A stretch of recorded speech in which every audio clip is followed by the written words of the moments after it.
Okay, guys, we're here with Salvatore Anzalone, which is not only one of my good friends, but he also the owner, CEO, director, or whatever you want to call it.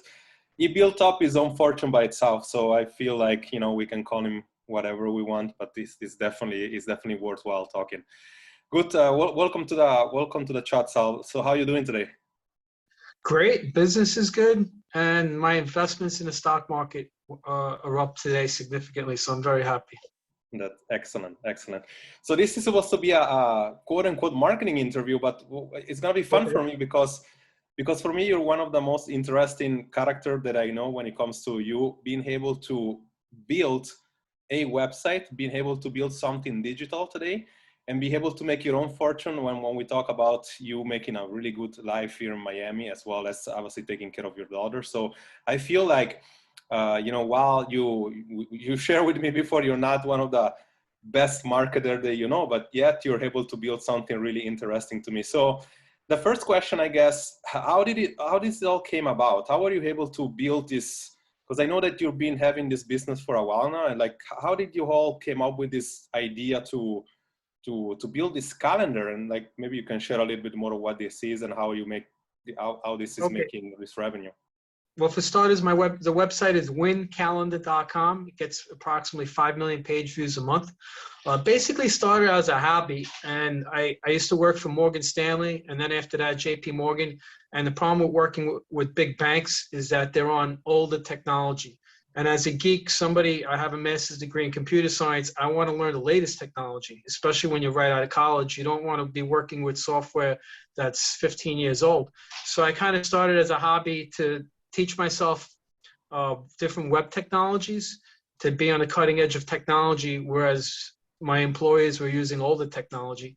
And I said, okay, let me see if I could start a business. And my idea was initially create a Gantt scheduling program because Microsoft Project at the time, which was popular, was like $400.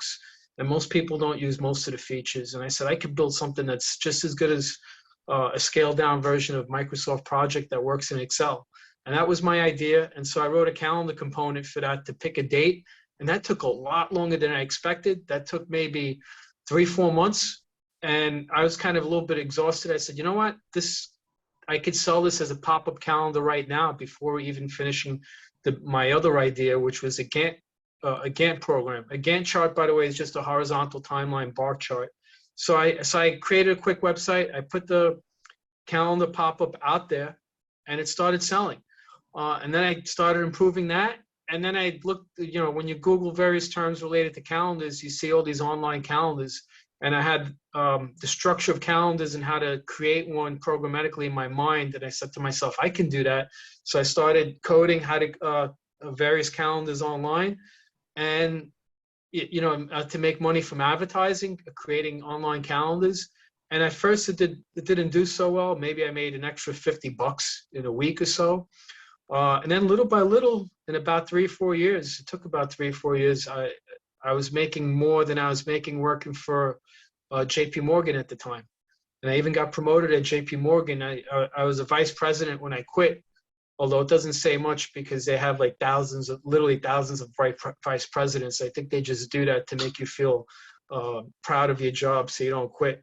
But I had the nice problem of making more money from my side hustle than my employer. So I decided to just quit and take this up full time.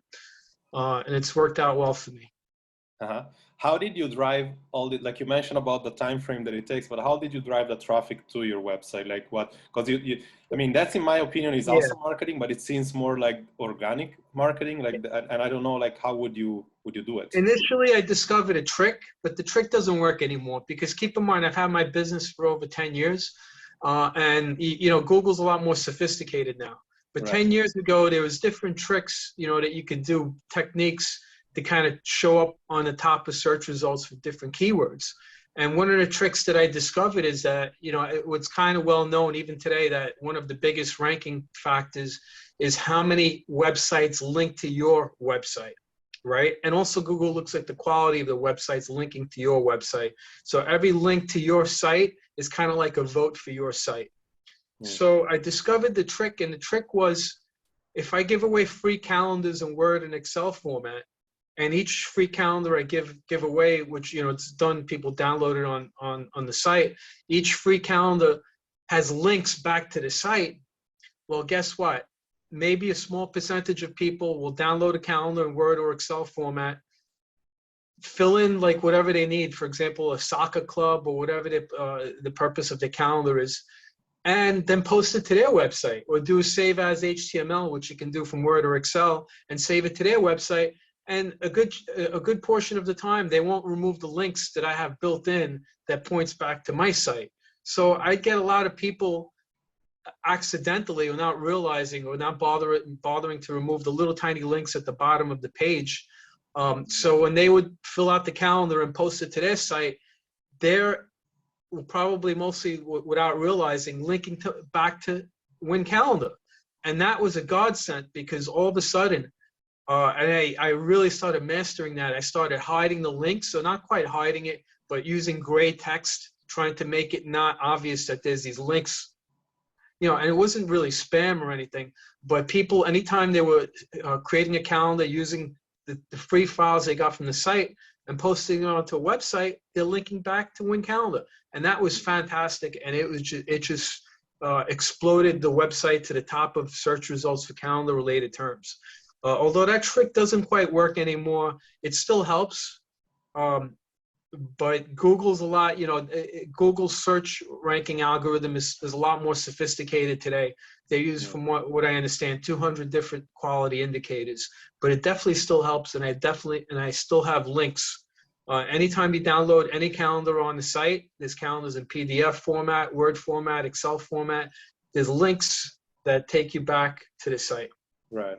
What's the main strategy today then? Like, if this is not like the main thing that takes it to thread to there anymore, like what's the main strategy? That's a great question. My main strategy today, because Google's so smart, you know, it's not, it used to be more about, okay, what tricks, or what's the trick to show up at the top? And maybe that was a trick, what I just mentioned. But now Google's so smart, at the end of the day, the best allocation of my time is to improve the overall quality of the website. And I believe if you improve the overall quality, Google, using the 200 different metrics, they will reward the best quality. So what I want to do is give visitors to the site the most user-friendly, highest quality, to the point. I don't want to waste users' time, content. So that's what I'm trying to do. I just want to be the best. And I think at this point, you know, I'm not focusing on tricks, although it is important for basic SEO things, like, for example, having title tags that correctly describe the site, and having tags that correctly describe the site. But if you just use natural English and don't overthink it, you know, it's usually good enough. So right now, like, you know, going back to your question, I'm focusing on quality, and also automation, because you could have tremendous quality, but you know, at the end of the day, my business makes money from advertising, and advertising is such a low margin business. It's a great business, you know, if you can get page views, because it's kind of automated. This website's running 24 hours a day. I don't have to deal with clients, but it's a tough business. Because the margins are so small. So right now, for every 1,000 page views on a US centric page, a web page, it'll bring in a revenue of maybe $2, right, for 1,000 page views, right? So, you know, you really need a lot of eyeballs to make money in this business. So you know, quality is important, but at the same time, I need to be productive, and the way I'm productive is through automation, through computer programming. Right. And is advertisement for this business model the only profit source, or like there is something else? Like you mentioned about, I don't know if you collect email, then you mentioned about automation, like driving them back to something else, or it's just mostly like really advertising? I also sell software, calendar software for Windows. I am a Windows software developer. But it's been steadily decreasing. People don't like installing Windows software anymore. Today, software needs to be web-based. And also, various calendar software is a lot more sophisticated today, which eliminates the need to download a calendar in Word, PDF, or Excel format. So that part of the business, I'm not focusing on developing software anymore. I'm a Windows software developer, and that's a dinosaur today. Software needs to be web-based, and I've decided to just focus on making money from advertising. The business still generates money from software sales, but maybe that's less than 5% of revenue. Okay. It's great. You know your number very well, which is amazing. Last question about, I mean, I don't know if the last, but like one question that before I forget, is this website based on like something like WordPress, or is like something that you built up from the ground up, like completely yourself? I built it from the ground up. I'm a software developer, and I'll fill you in a little secret. The entire website, I guess what you could call content management system, like WordPress is a content management system. My content management system was built from the ground up, and it's built on Microsoft Excel. Wow.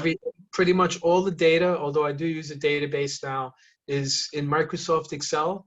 And I'm an expert at programming Excel, VBA, and VBA basically takes all the data and spits out HTML web pages. And that's one of the ways that I'm productive. And it's, custom built specifically for calendars. And, it's one way that I could have 40,000 pages on the site, which is what I have, and not have to manually create one at a time. Mm-hmm. Excellent. Excellent. Great.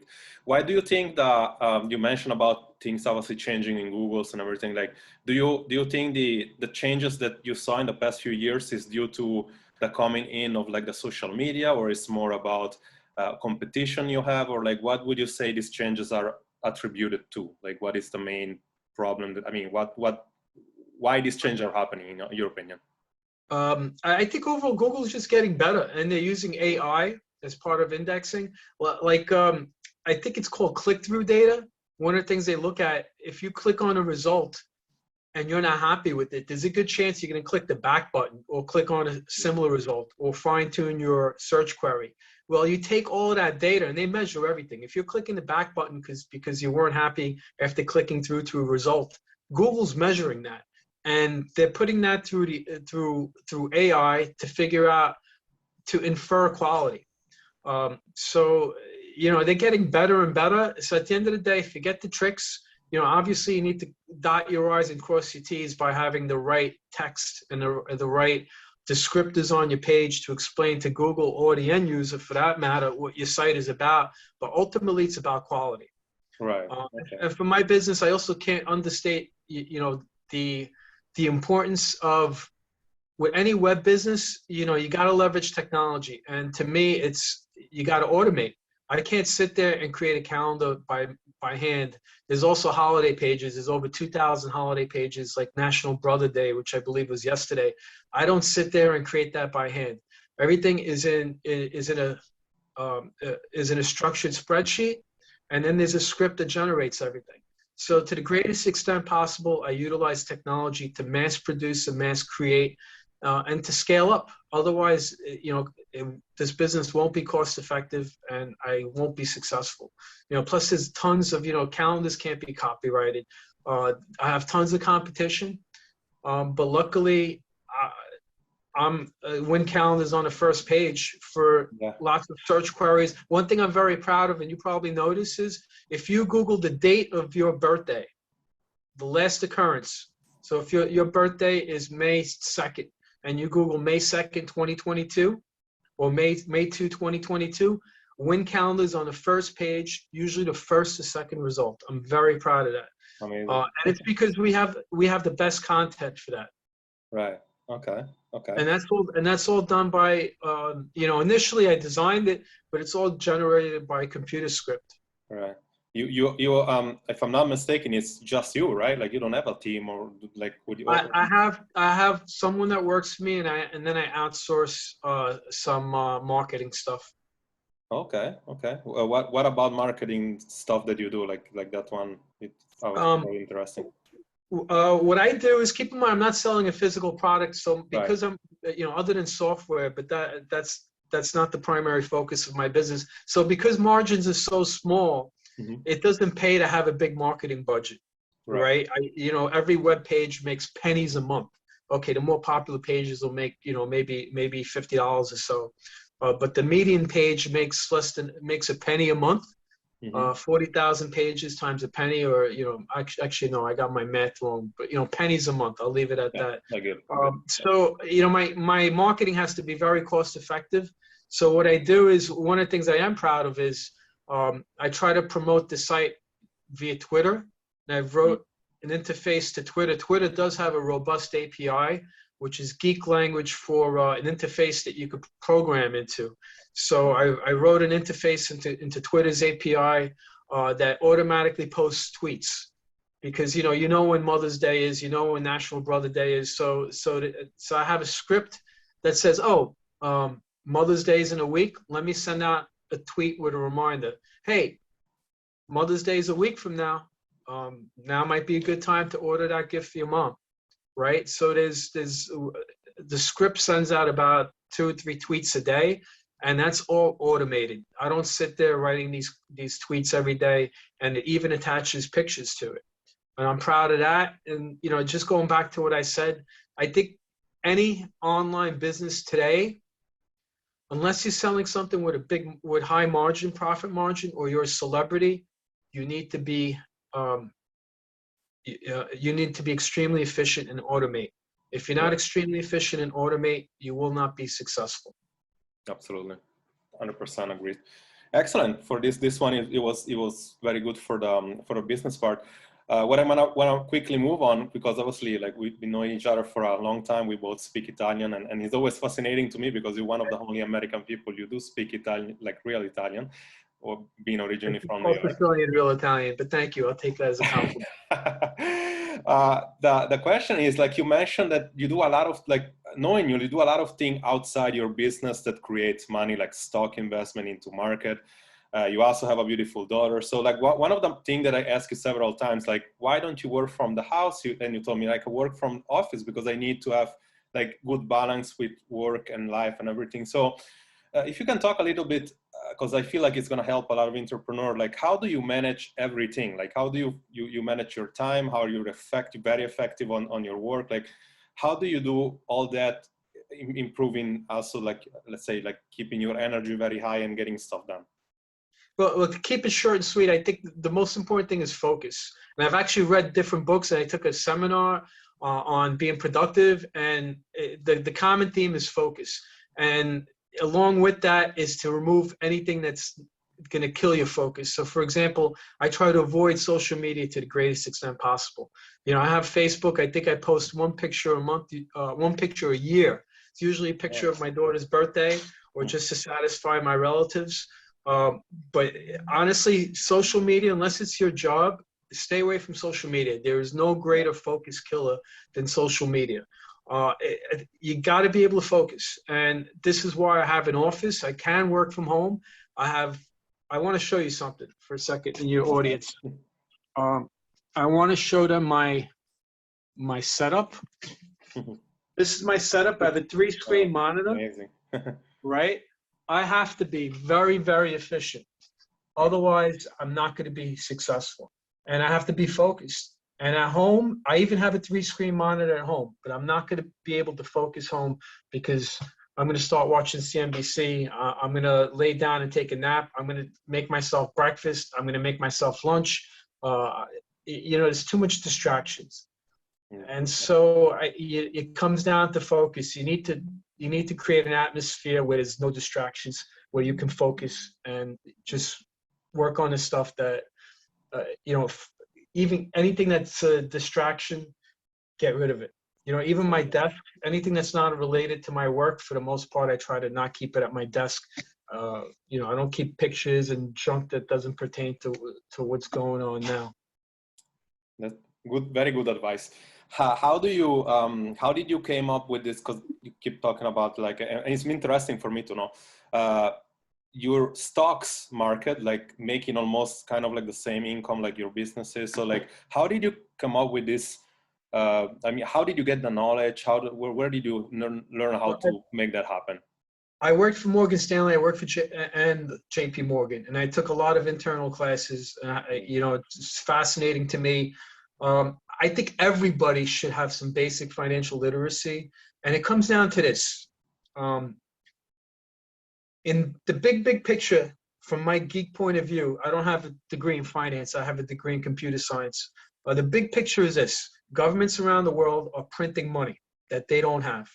And the net effect is they're printing money to pay for wars. They're printing money to give checks during pandemics.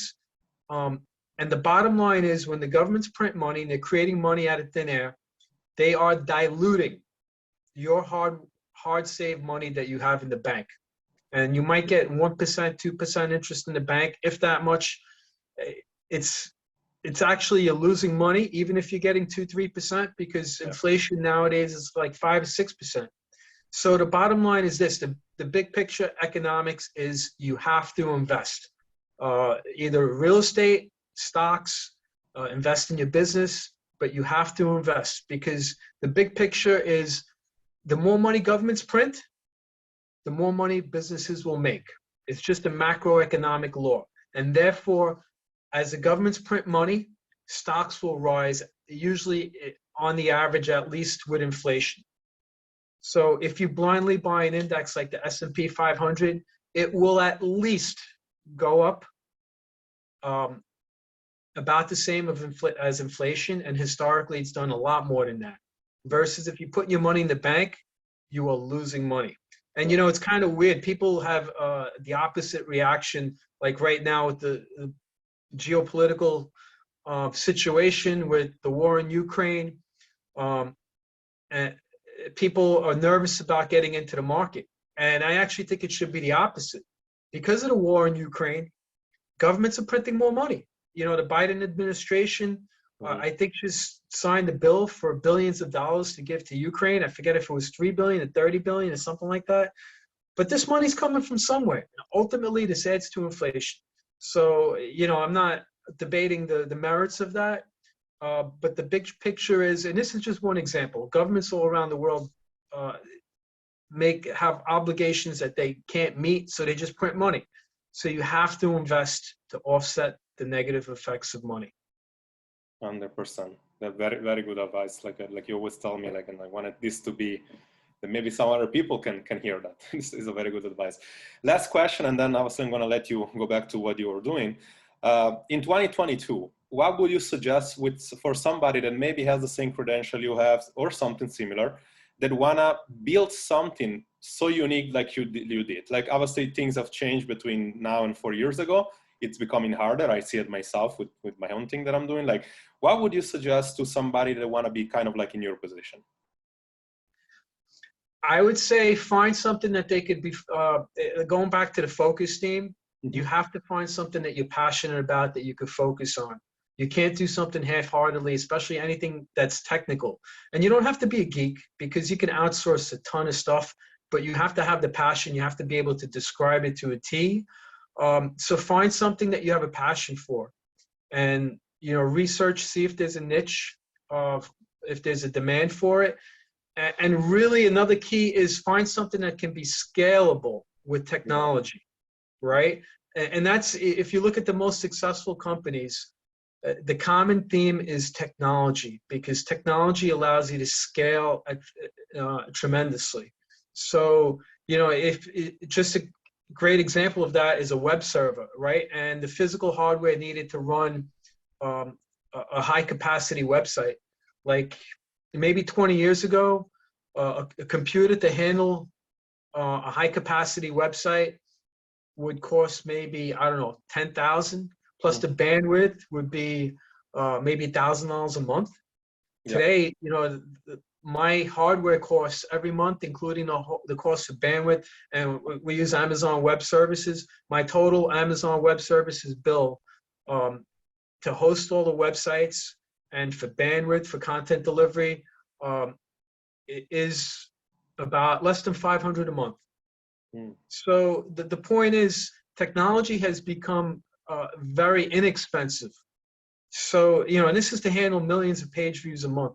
So the point is, technology is extremely scalable. If you really want to be able to be successful, you have to be able to scale your efforts. And if you can't do that with technology, if you're thinking of something that involves human-to-human interaction, it's going to be tedious. If you want something that you could make mass amounts of money, you have to be able to leverage technology and scale. And think of something that can be where the machine can do all the work, and you don't have to delegate or minimize the amount of work you delegate to a human. Wow, very good advice.